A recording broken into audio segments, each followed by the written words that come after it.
the word fulfillment, right? Like the actual vocabulary word of fulfillment, like that word is so powerful. And what I mean by that is like you can do things like temporarily to make you happy. Like, a quick meal, a good meal would make you happy, or like, I don't know, just miscellaneous things that happen day by day would make you happy. But to be fulfilled, that's like something that you would say like at the end of your life. Yeah. It's like, was I fulfilled? Yes or no? That's literally the intensity of that word is like fulfillment, and bro, like the entire time, isn't that what kind of everyone's kind of looking for? So everyone's kind of trying to integrate their own work and life and everything they have into like kind of like making this fulfillment statement like yes or no.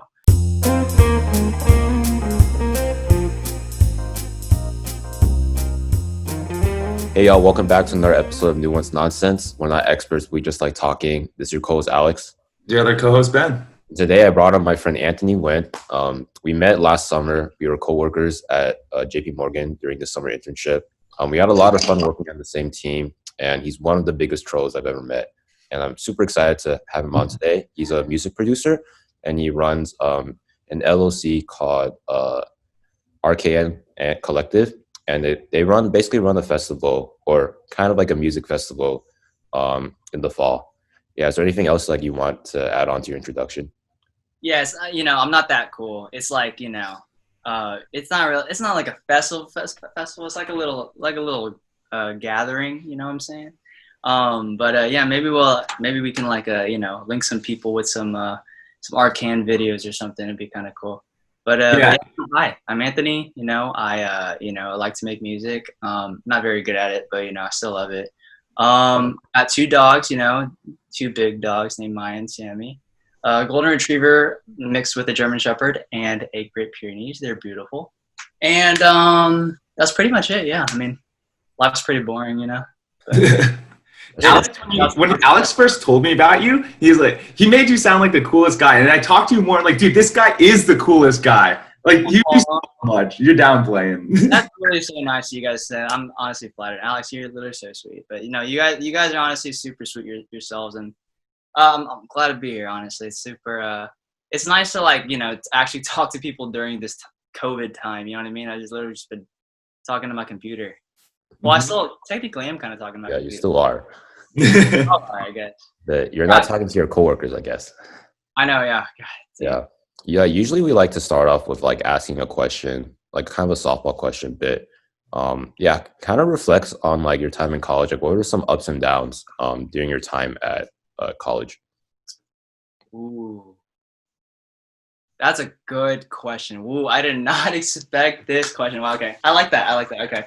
And I want to ask you guys after as well too, because I know we've kind of like all been through it. But freshman year, dude, so I'm from Austin, so I went to UT Dallas, and I was the only person in like my high school friend group that went to UTD, and so all my other friends went to like A&M, UT, UTSA, and like I was like the only one, and I don't really know what pushed me to go. Because you just literally don't know anyone at all. So I was like kind of like starting over a little bit. But it ended up working out like super well. The first day of move-in, I ended up getting arrested for some miscellaneous reasons, and you know what I'm saying. And then I was like, whoa, I'm in college. I actually ended up hiding that from my parents. So mom and dad, if you're watching this, I'm sorry. My sisters intercepted the mail. Shout out to Annie and Angela, they good sisters. But yeah, so sophomore year, the biggest troll year. I actually sophomore year was probably my favorite year in college, because that was the year that like you already start like having your friend groups, but you're not like super serious about like looking for internships yet. You're not super serious about like grinding for work. You're still kind of like in college, but you kind of know about it a little bit. So sophomore year, I actually started like throwing like these like small like house parties, and we called them Yu-Gi-Oh tournaments.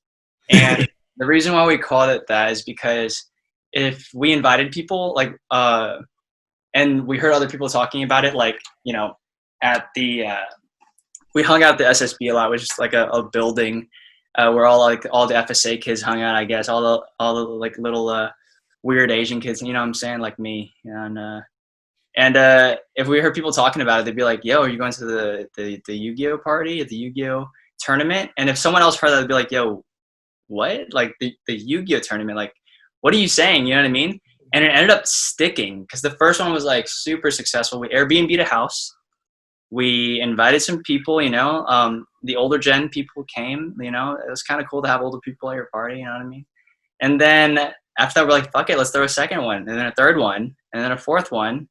And then eventually the seventh one was my senior year, and we ended up renting a venue for it because we just wanted to end with a bang, and it was cool, I guess, you know what I mean? But yeah, dude, that was like college for me. I mean, like, I still like, you know, did my shit, you know, still got, you know, good grades, A's and B's, you know, and I ended up graduating, you know, and here we are, you know, post-college grad life. But what about you guys, dude? How was y'all's college experience? You want to go first or want me to go first? I can go first. College was definitely a really growing time for me. So I made the opposite travel or distance than you, Anthony. Like, I'm from Dallas and I went to UT. So I moved to Austin. And I think that's the first time I've ever moved in like my life. So even though Austin's not that far from Dallas, like it's like 3.5 hours, like it was still kind of weird being in like a different city, especially like one that's so close to downtown. Um, yeah, kind of like you, Anthony. I didn't really have that many friends that came with me to UT. I thought a lot of my friends were gonna come with me to UT, so I wanted to go to UT, and then they played me, and they're like, "We're going out of state or Dang. A&M or UTD," and then I was like, "I've been betrayed." Um, so that was, yeah, freshman year was, I think pretty typical for a lot of people. Like, I was really lonely, didn't have that many friends, wasn't in the friend group. Um, like I kind of like, coped with it basically by like, Skyping or Discording with like my high school friends. But obviously like, um, that could only go so far. People were starting to make friends still. And then I was still struggling. So I felt really bad. So freshman year was like me, like really going out of my comfort zone to check out like different clubs, different ministries, doing things, a lot of things by myself. And that was like, looking back, it was really good for me because like I would define myself by like what group I was in, but I wasn't part of a group. So like that naturally leads to like an existential crisis. Um, so I think like, throughout college, I learned how to push myself through that. Like sophomore year, I became more committed to like my ministry. I became more integrated and I got closer with like the people. And in junior, senior year, I learned how to like kind of take leadership positions. And yeah, I think another common theme in like college was like CS, like working in tech. It was kind of a struggle, honestly. Like I would definitely say I'm not a natural like techie, like I did not come out of the womb like typing on my mom's umbilical cord. Definitely, I was definitely in it because my dad pushed me to do it. So, kind of like struggling with imposter syndrome, kind of being like, oh, I don't have an internship yet. It took me to like my junior year to get like an internship, and my friends were all getting it during sophomore year. But like Anthony said, like it's not necessary sophomore year, but like I was just comparing myself to people who are ahead of the pack, so kind of like learning how to like deal with the concept of like what is a job, is it a career? Is it just like a way to make like a living, or is it like a fulfillment, like is it your calling basically? So I think like that's that these aren't questions that like I've like fully answered yet, but it's something like I've been realizing that like life is honestly like a journey as much of a cliche as it is. And like I'm grateful for going to UT even though like it wasn't close to home. It wasn't close to home. It wasn't in a familiar location, but it really pushed me out of my comfort zone in ways I probably wouldn't have if I just stayed at home. Yeah, dude, that's badass. Yeah, I like that. I appreciate that detailed answer. That's really cool. What about you, Ben? Yeah, so I would say mine is like pretty similar to Alex's because I went to a large high school coming from Plano. They get conglomerated really into really large schools. And so I did have a lot of friends that went to UT from my high school, but like when you have such a large high school, it's like it gets really cliquey. And so that was like the thing I had the hardest like thing breaking into in high school was sort of finding my clique. And I don't ever think I really found it. And so I always felt like I was on the fringe. And so going into college, I was like, I want to find like my friends, my community, sort of like, the people that I vibe with, because I always felt like I was disenfranchised in a sense. And so in terms of growth, I felt like it was a major part of it was like me being proactive about sort of my relationships and friendships. And so I remember in freshman year, I like serendipitously found like this group of friends, and we just like always hung out in the dorms together. And that was sort of like, I felt like, wow, like this has never been something I've like encountered before. This is just like lucky I found this. And so that was sort of like the tone setter for me in college. And like kind of similar to you guys, I would say freshman year was my best year in the sense that like there were so many new things and I was constantly just like being blown away. But it's like new thing after new thing after new thing after new thing. And so that was like definitely an up. And in the later half of freshman year, I got really, really intentional with like people that I wanted to get to know, but I didn't know. And so I like got into a habit of like getting one-on-ones with them, or just like, a lot of my friends made fun of me. They're like, why are you going on a ton of dates? And I'm just like, no, I'm going on I'm just getting dinner with people. Yeah, that's awesome, man. Yeah, I like that. Yeah. And so I took a huge sort of like an initiative in like sort of developing my friendships in that sort of stage of college, and that carried over into like sophomore year and junior year. And that's sort of like was the major tone setter of just my entire college experience. And then senior year was like that's when I felt the most secure and just like the friendships that I had developed and spent time maintaining. And so it was kind of like I went from like high school was a low, and then I like built myself up, and then like in sophomore year I had a slight dip, and then everything just like sort of like plateaued because I felt really secure. I didn't feel like I needed to go out of my way anymore. I felt like I had found sort of that like niche that I had always wanted to be in.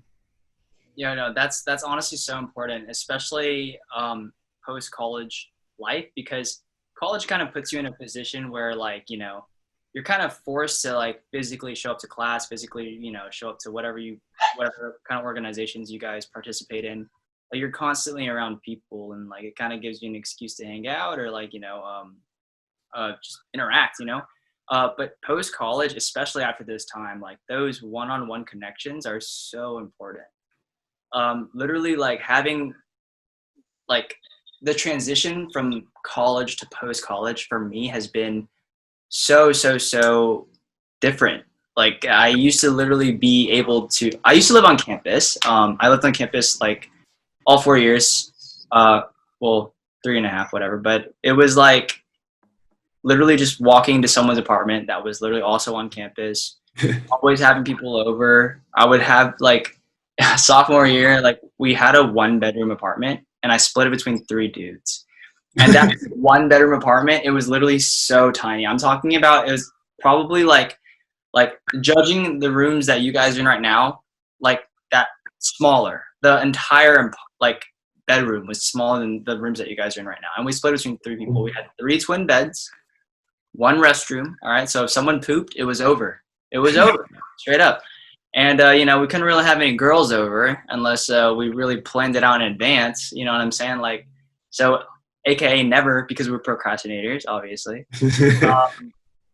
But yeah, dude, like I would have to agree that like, dude, like eventually when you find your niche, like you feel like you don't really have to like search for other friends or other like friend groups or other like ways to feel like you kind of like fit in, because like you already got a solid foundation, like you don't really got to change that. So it's good that you guys found that early on. I would say, well, honestly, it's good that you guys found that at all in college. Yeah, geez, dude, that's really freaking cool. Yeah, so it seems like UT was a freaking vibe. I mean, I know you was, bro. Y'all had some crazy stuff. I already know like UT has a variety of people too. Yeah. Like a variety of like communities within UT. And on top of that, you guys got like 6th Street. You guys are in the middle of the city, bro. Yeah. I'm jealous, man. That's really cool. Wait, speaking a little bit more about post grad life, like, could you explain more about like those one-on-one connections that you're talking about? Yeah. Honestly, so I mean, post grad life is like an interesting topic because it's like, I mean, obviously you're constantly transitioning through your life, but college was just such a significant, time period. It was like literally like 4-ish, 5-ish years for everyone, and you're just kind of like forced to grow up, I guess. You know what I mean? So in college, I was in a million bazillion group chats, for example, a million bazillion and one. You know what I mean? And literally, like if one group chat wanted to hang out, it would be so easy. Meet up here. Or if you guys wanted to, go get boba, or you guys want to go bowling, or you guys want to hang out at someone's apartment. It's just so easy to just connect. And as soon as your friend group gets full-time jobs, like every single person gets full-time jobs, everyone's doing their own thing now. Everyone has responsibilities. It's difficult to maintain those relationships all together, which is why I feel like those one-on-one relationships are super important, because for me, I wouldn't invite over 20 people to my place to eat dinner. You would invite one, or two. It's those connections that I feel honestly are like the most important, because it's not like as accessible to hang out anymore. You know what I mean? And yeah, like that. It's a transition that I'm still trying to get used to right now. I mean, right now I live with like 2 beautiful dogs. You know what I'm saying? So they keep me company. But and my sister and my girlfriend. Her name's Liz and Angela. You know what I'm saying? But that's it. You know what I mean? Like other than that, I don't really got like boys over. We're not really hanging out and stuff. But yeah. How about you guys? How are y'all adjusting to post college life? It's like it's only been a couple months, so I don't want to like say anything definitive yet. But I think right now I'm in that weird gap, even in the transition, where it's between college and between like me starting work. So I start work like at the time of this recording, it's late June, but I start work in late August. So I basically have like a summer before I start work, and usually people use this time to go on like vacation. Like me and Ben were originally planning to go to like Japan. But obviously that can't happen anymore. So basically I'm kind of just like, I've been using this time basically to watch a lot of like video essays on YouTube. So I've been kind of like educating myself on like geopolitics and history. So stuff that I would probably be like, this is really boring in like high school and college. But like, I think especially with keeping up with like politics right now, not even just in the US, but internationally, like I feel like it's like important to kind of see like kind of like how globalization works, how like international relations work. So, and it's surprising, like pretty interesting. I think a lot of times it has even taught me that like no topic is like boring if it's like taught by the right person. Okay. Yeah. That's interesting. I like that. Yeah. Nice. Geopolitics. That's interesting. Nice. How about you?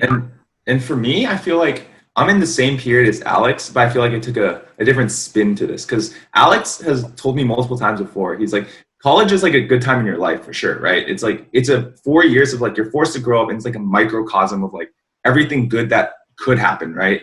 And so like he was saying that like, but if the thing is, if college is the best time of your life, doesn't that mean everything else is just like downhill from there? But he's like, I feel like that's a fallacy in and of itself, because like 4 years shouldn't be the best time of your life if your life expectancy is like 80 years, like that's like a fraction of your total life.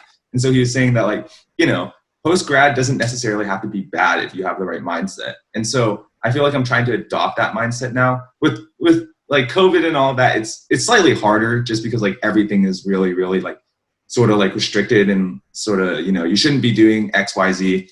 But I feel like in general, I really sort of like resonate with that sentiment, because, life doesn't stop being good after college ends. Like you can still make it good. And like with the one-on-one thing, I think that's super essential. Like being proactive, being like taking the initiative of like just doing stuff that you want to do, like not just getting sort of like bogged down by like work or like other responsibilities. Right. Yeah, no, I would have to agree with that, honestly. Like, I mean, like it's literally so, oh God, like post college life, like if you asked me, like I had a lot of fun in college, right? But if you asked me if I would go back, I wouldn't, because there's a lot more like ahead. Like, yeah, you're right. Like we're still relatively young, like mid-20s and stuff. Like, um, dude, my mom always asked me if I would go back and get my master's, even if the company paid for it, and I will tell her, hell no, dude. I'm not going back to school. I'm letting you guys know right now. I can't. You know what I mean? Like, it's just like, after college, it's like, okay, like I already know that I can like do stuff to make money. Like, why would I go back to school? College is cool. It was a great learning experience, but like, dude, like we're past it. Like we have other things to do. Um, yeah, like it's just time to move forward. That's honestly it. That's like what I think about, honestly, like a lot. Coincidentally, that you guys brought it up, that literally every single like idea that I have for like that's related to Arcan, which is the organization that I am in, where we kind of like come up with ideas. Like a lot of the ideas stem from like how can we move forward post college. We all met in college, and we were all kind of like in the same organizations, and we all have similar interests. And now that we're all past college, it's like, how can we use our brain power to kind of do stuff that is kind of more than college? You know what I mean? I don't know what kind of organizations you guys are in, like in UT. I know that Alex, you were like in ministry stuff, and I know that like all of you guys like have like a pretty. I know these organizations that you guys were in were like still relatively big, but I was in FSA like at UTD, and that was like the biggest college campus organization, and like I was fortunate enough to meet people that were also like kind of like-minded in terms of like what we want to do post college, like creative wise.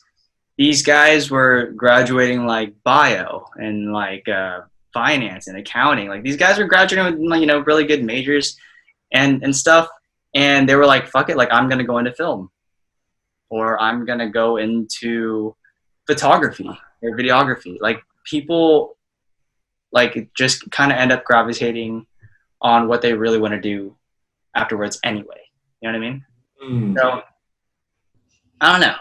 Such an interesting subject, because everyone's got kind of like their own opinion about this, and everyone's kind of like, in their own path as well.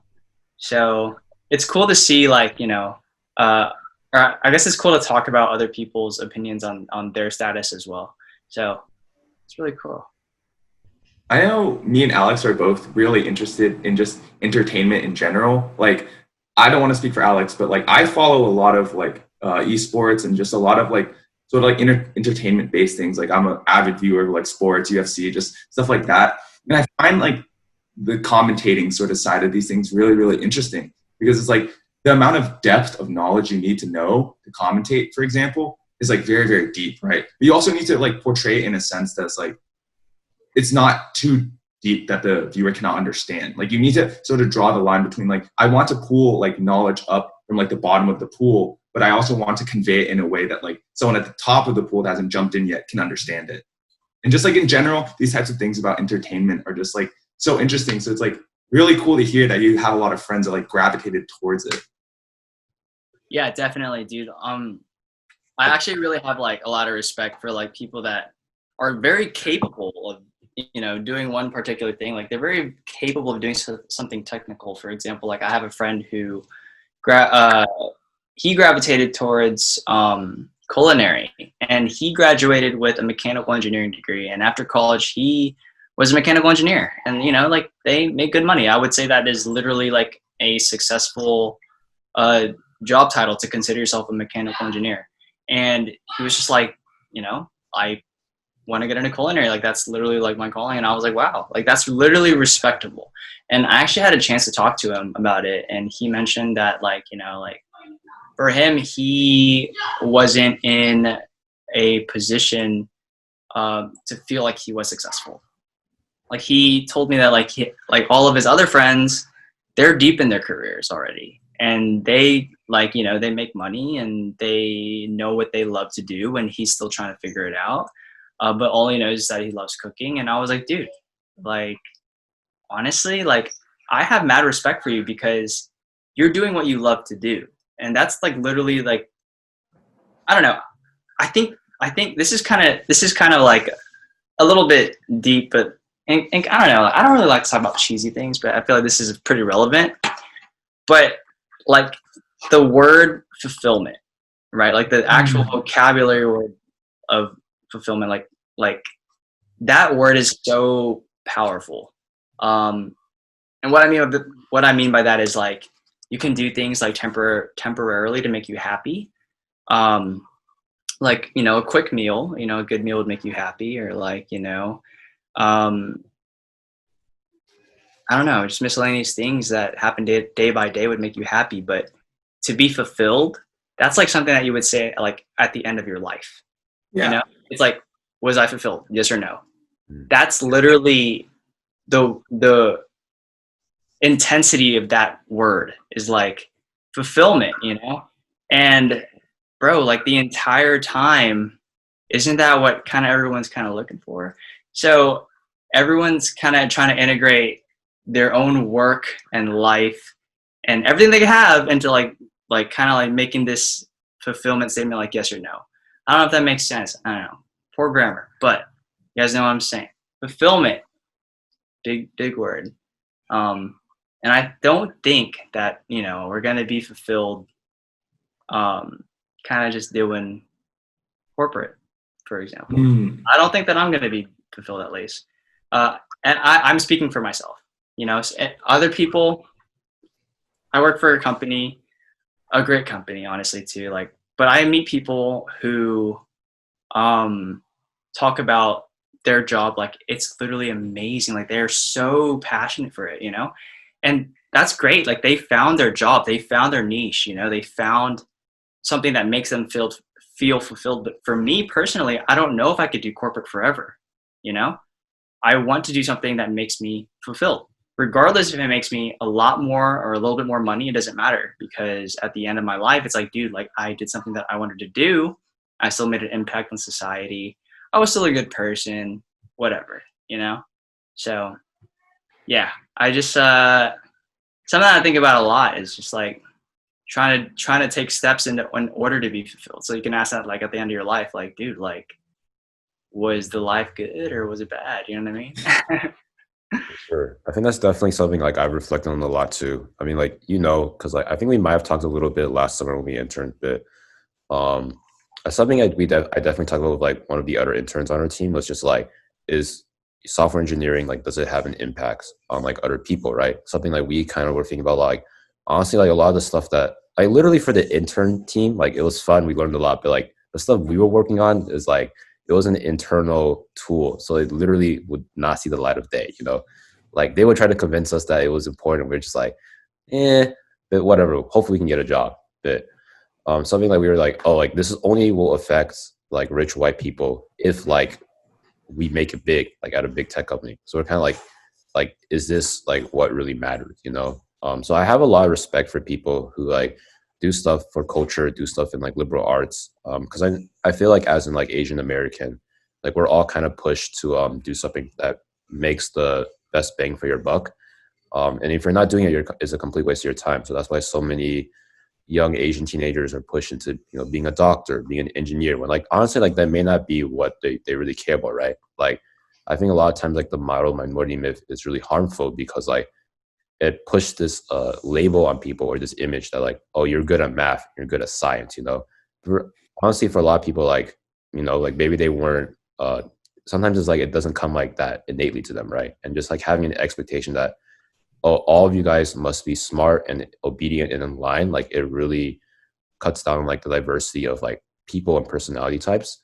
So that's why I really respect like you, Anthony, for like, you know, pursuing music, doing this on the side, like creating events where people can gather and like have fun. Like I think it does have an impact on like culture, like no matter how big or small. And it's like something like, you know, like I'm glad like you kind of found like your passion in a way, like what you do on the side after work. Cause like so many people, like I've heard, like they just come home after work and are just like, I'm gonna just watch some Netflix and then jack off and then, you know, go to sleep. And then it's like, it's such like a meaningless life, right? And obviously like, they're not being fulfilled whatsoever. but like I feel like being able to like pour your passion into like something else, like outside of work, like because I recognize you don't necessarily have to enjoy or like feel like what you're doing is like your calling, but it's nice to have like a balance where like if that's not happening there, like you're able to do it like somewhere else, like after work. Yeah, I appreciate that, dude. Yeah, it's yeah, it's nice, you know, like stepping away from, you know, work that's work, you know, to like do stuff that's like kind of like work integrated with your life, rather than like work life balance. It's like work life integration, like doing stuff that you like love to do, but it's also work. I think that's like the goal, you know. Yeah. Yeah. Of your sort of like music on the side thing, how do you balance that with like your like 9 to 5? So I'm actually really appreciative that I do have a like consistent schedule. Like I know Monday through Friday I'm going to work 9 to 5, which means that afterwards I can do whatever I want. You know, Sunday, Saturdays, like I can do whatever I want. So I'm a planner. I do like planning things out. I like putting dates for myself, just because like, you know, those are the first steps of like setting goals, like knowing how much time and, you know, what's it called, availability that you have to allocate to certain projects or ideas or whatever. Music specifically, which is like the biggest interest that I have, like sound in general is like a huge interest, is something that you can't really force. I would say creative arts in general, you can't really force, even though you allocate some time to, you know, wanting to create, you know, it's something that like might happen or might not happen that day, you know. Because it's very like, I don't know, it's I would say musical production's half technical, which, you know, anyone can develop those technical skills, whatever. But the other half is like literally creativity. So it's like whatever inspires you in that moment. It could be chance, it could be your interactions, it could be whatever you want, you know. So finding that balance has relatively been tough for me, because sometimes I get off work and I'm like, dude, like I just want to like go to bed. Like literally just being up and being, you know, engaged in work and attentive from 9 to 5 is just like draining on your mind and your body. And you kind of need brain power to make music a little bit. But the days where I am inspired, like on the weekends, or like if I have like a slow day at work and I know like, dude, like I can make some music after work or something, or if I hear a song that I recently heard during work, because I'll listen to music like while I work too. It's like, dude, like I'll just drop what I'm doing and I'll just hop on Logic and I'll just try and create something. And dude, yeah, it's been so far, like slow, but it's gonna pick up. I promise, because it's something that I'll have to do. You know what? Actually, like now that kind of like a tangent too that I was thinking about, like from our previous conversation, was like the topic of like fulfillment. So like I watched this documentary about Bill Gates, right? And like, you know, everyone knows who Bill Gates is and stuff, right?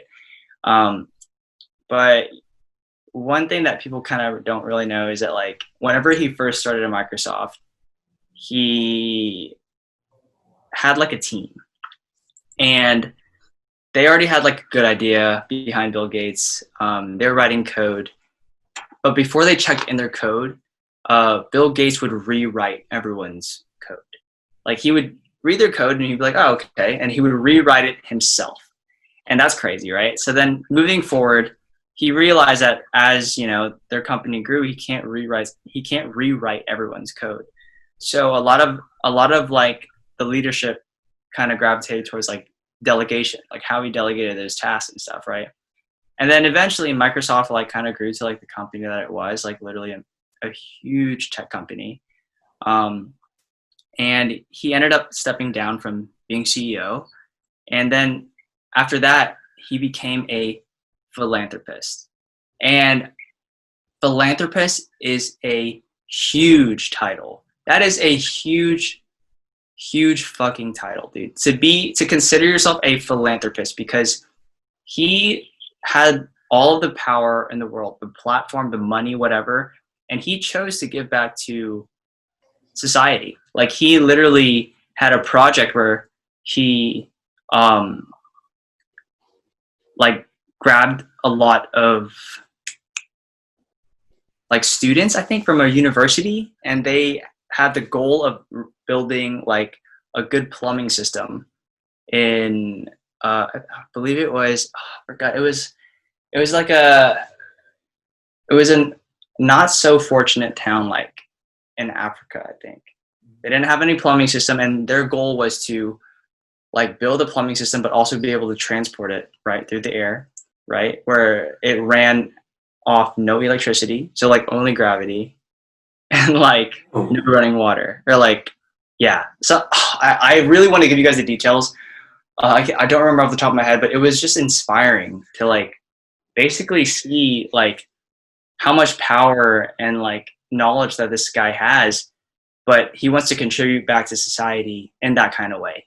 And dude, like that, like he is a great role model. Like I would love to structure like any business like that I have in the future, or anything I do like after him, because like he's just like he's Bill Gates, you know what I'm saying?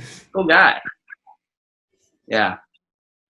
Big thing in fulfillment too, like, and that it just all relates back to like what you really want to do, the kind of power you want to have. Like if you guys ever thought I don't know if y'all been keeping up with like the news about like Trump and like Twitter and Facebook, how they've been reacting to like, you know, Trump's tweets and what he's been doing, and how, you know, how the general population feels like these tech companies should react to you know, silencing whatever. I don't know, politics, touchy subject, whatever. But the point is, imagine if you were personally in charge of a huge tech company, right? Let's say that you were like the CEO of a massive company overnight, and you have the beliefs that you have, you know, how would that affect you as CEO?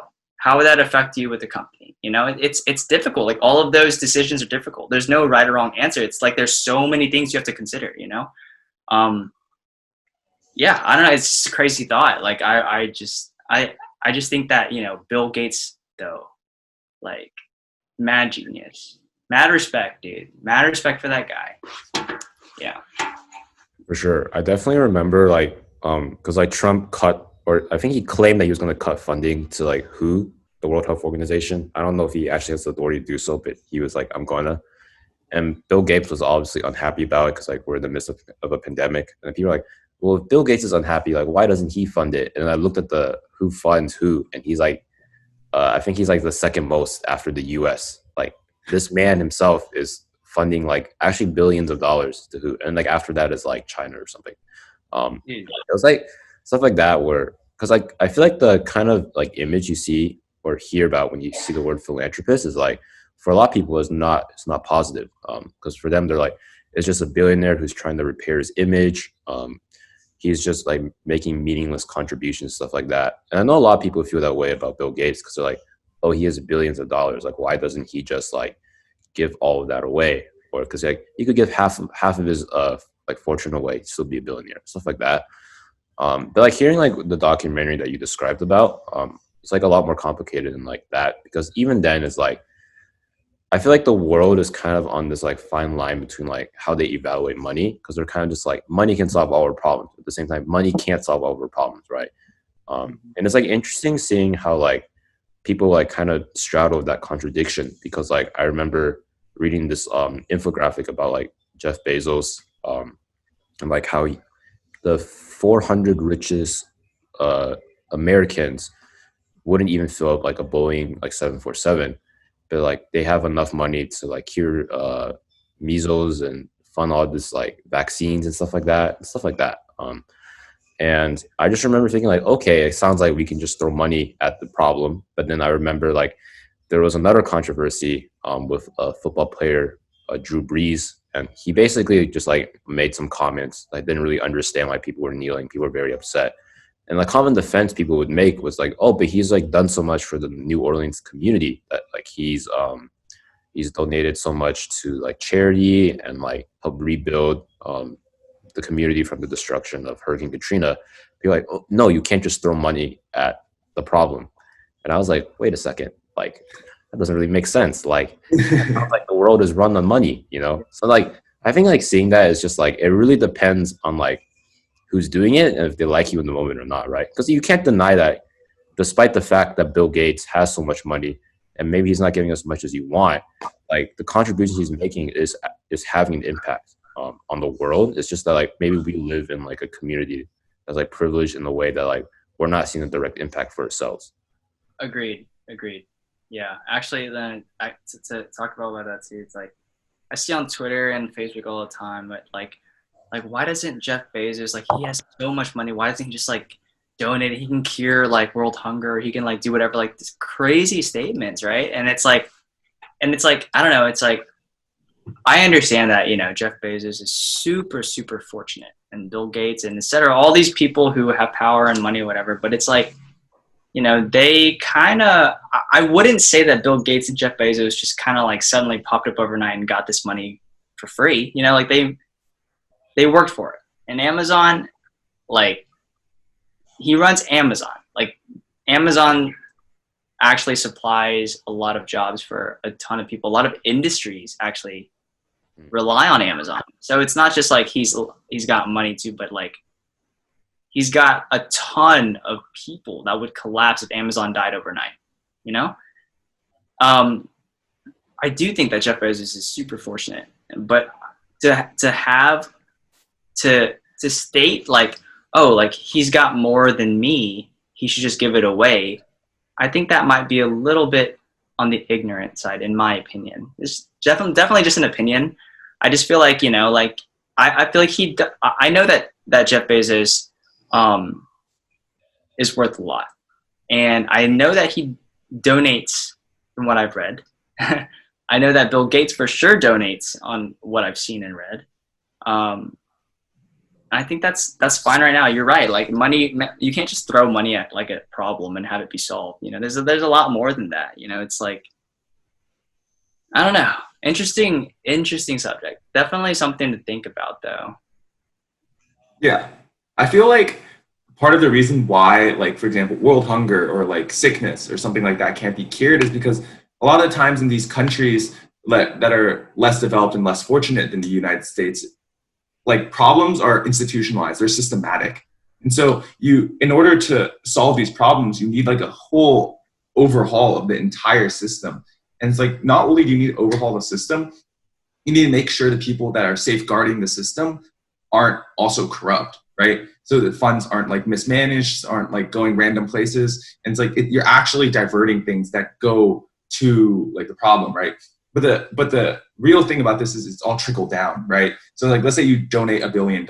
You have to, like, most of that money will go to like administration, like finding people to do said thing, like distribute said thing, and like provide said service. And so like, what ends up happening is that like money isn't like the core thing, or it's a really important thing, but like, I feel like you need a lot more things necessary to like change like such large problems. Otherwise they would have already been solved.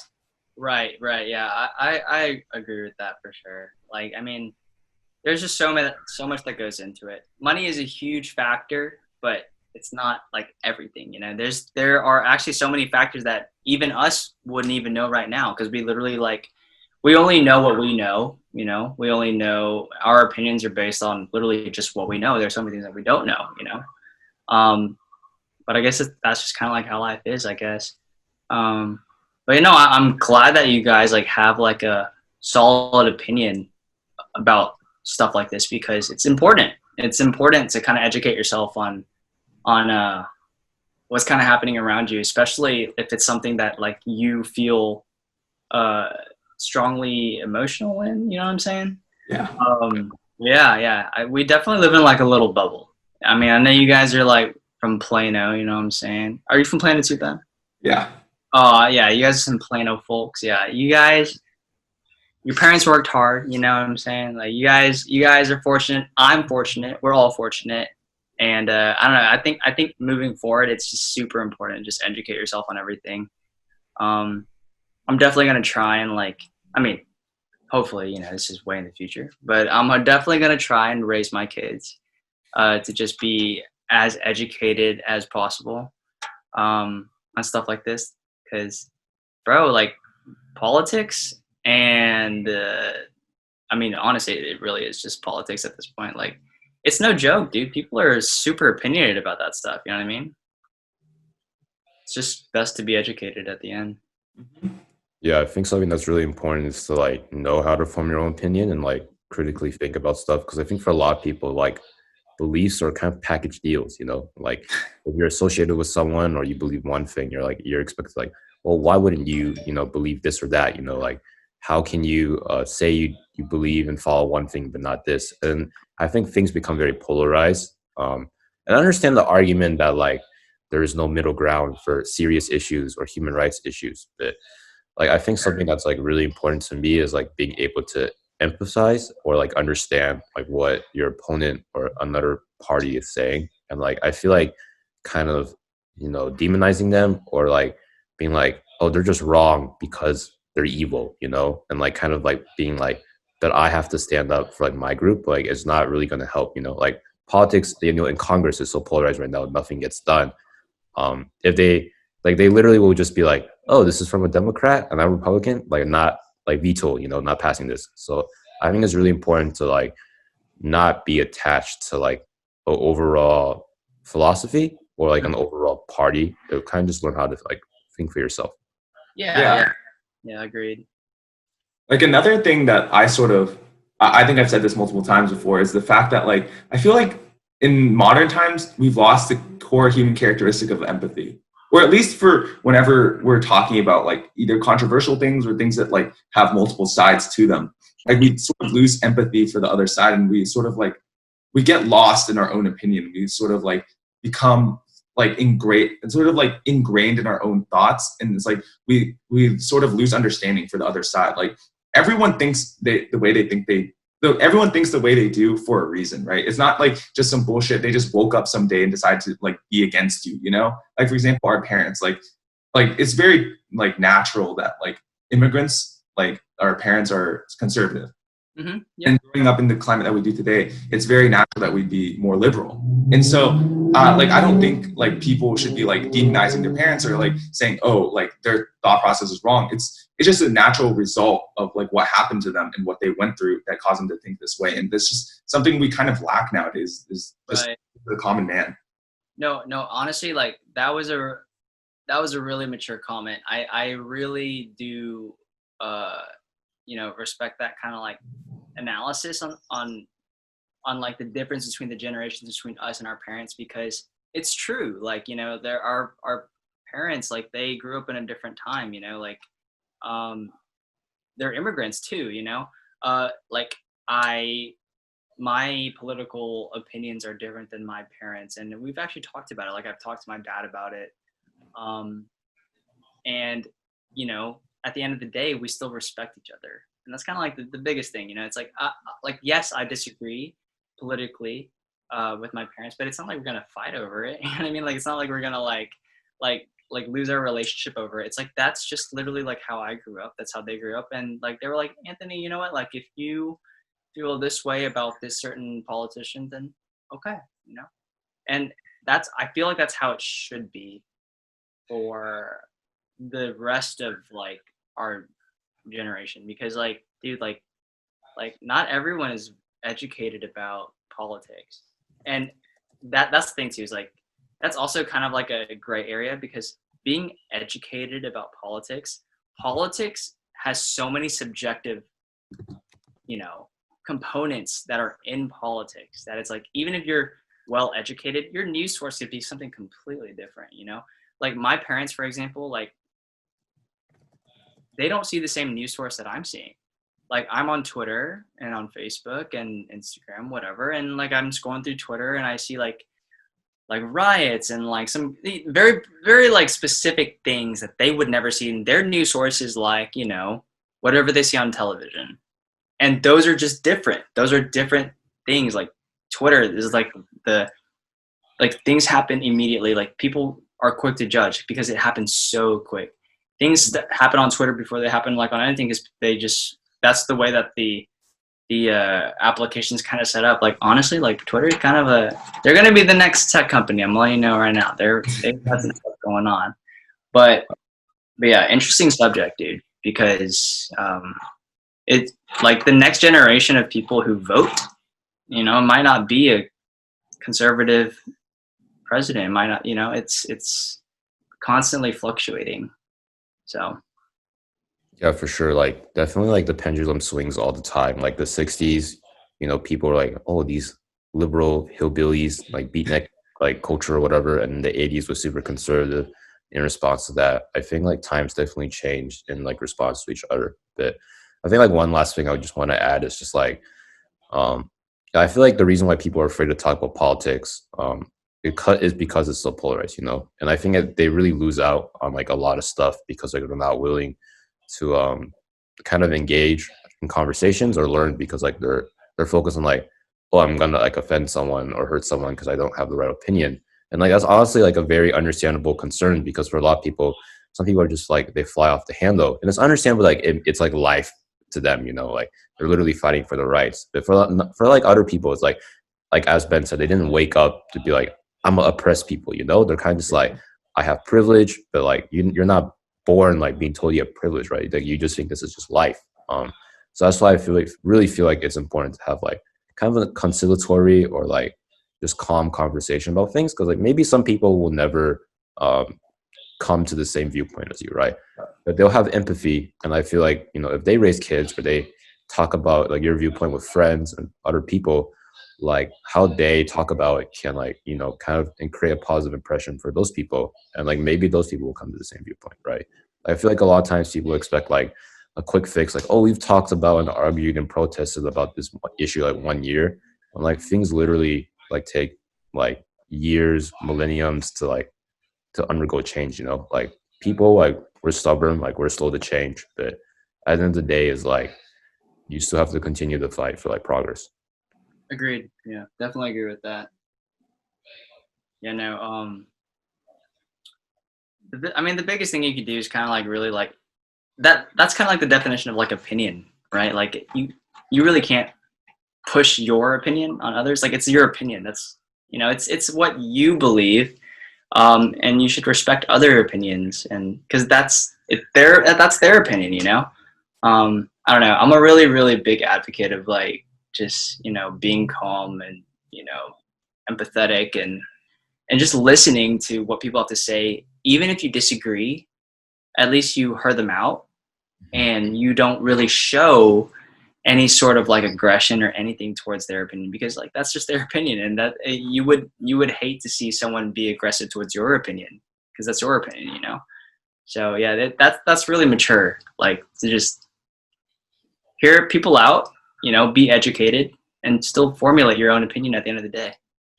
I think that's kind of like how people should approach politics, but obviously politics is touchy, man. People are crazy, you know what I mean? But it is what it is. It is what it is.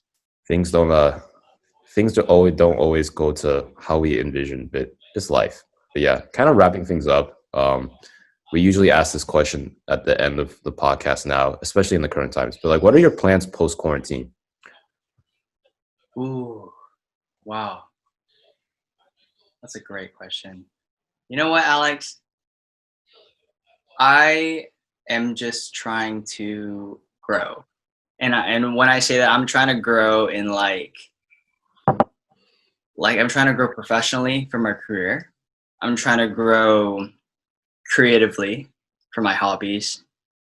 And then I'm just trying to grow like as a person for like all my relationships that I'm with. Like all the relationships that I have right now. Like my dogs, my girlfriend and my sisters and my parents. Like I'm literally just trying to grow in every direction. Quarantine has kind of like taught me to kind of take a step back and realize that like, there's a lot of things going on that you can think about that you usually don't think about because there's a lot of things going on. So I'm actually really thankful that I have a chance to reflect on things that I can improve on And the biggest thing that I can improve on is literally just like maturing in every direction. I would love to be a person that everyone can depend on. Like I would love to be like a role model for like literally like anybody in any subject, you know? But yeah, I mean, short answer, just growth, man. Like just working with my resources and trying my best out here. You know what I mean? Yeah. Yeah, that is a mature answer, you know. Kind of like, you know, just pursuing growth. Like I think that's something a lot of people just, you know, kind of stop doing once college stops, or even that once freshman year stops, you know. So yeah, I'm definitely like happy to hear that, you know, like you're still trying to pursue personal growth and like better like your personal relationships. And I'm glad quarantine you've been able to find the silver lining, you know. I think for a lot of people, like it's been a lot of time to kind of just sit down and introspect, which is something like we should all be doing. But yeah, wrapping things up once again, this is a Nuanced Nonsense. It's been a great episode. We've kind of talked about all sorts of stuff, but that's like how, you know, any great conversation goes. We're not experts. We just like talking. Signing out. Thank you so much, guys, for having me. It was super fun. Thank you, Ben. Of course. Take care. Yeah. Be Sure. safe.